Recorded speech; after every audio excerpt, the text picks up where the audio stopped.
Maraming tao ang maingay sa paligid, gusto'y purihin kahit wala namang silbi. Laging sinasabi ako'y galang ninyo, pero sa ugali wala namang pagbabago. Sa bawat salita may abang ang dating, akala mo'y hari kung umasta't magsalita rin. Ngunit ang respeto'y hindi sa lakas ng boses, kundi sa gawaing tapat at may mabuting layon. Ang respeto hindi hinihingi, kusang ibinibigay kung karapat-dapat ka lagi. Hindi sa yabang, hindi sa salita, kundi sa kabutihang ipinapakita.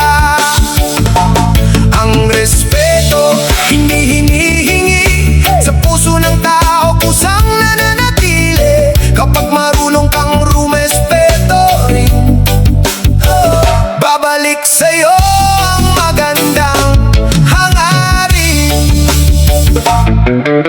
Hindi kailangan ng mataas na posisyon o kapit sa kung sinong may impluensya ngayon, dahil ang dangal ay hindi nabibili kahit gaano pa kalaki ang iyong salapi. Kung marunong kang umunawa sa kapwa at hindi nalalamang para lang umangat ka, makikita ng lahat ang iyong halaga at igagalang ka ng walang pagpilit pa.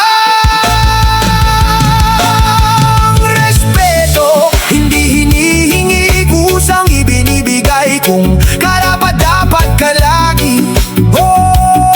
Hindi sa yabang, hindi sa salita, kundi sa kabutihang ipinapakita.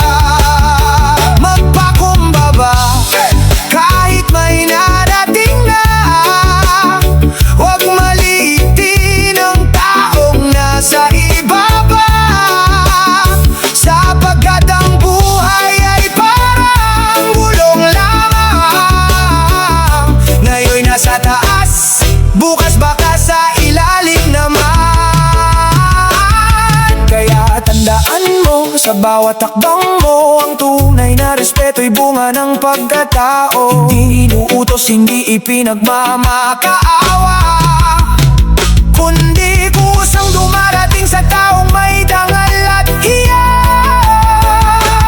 Ang respeto hindi hinihingi,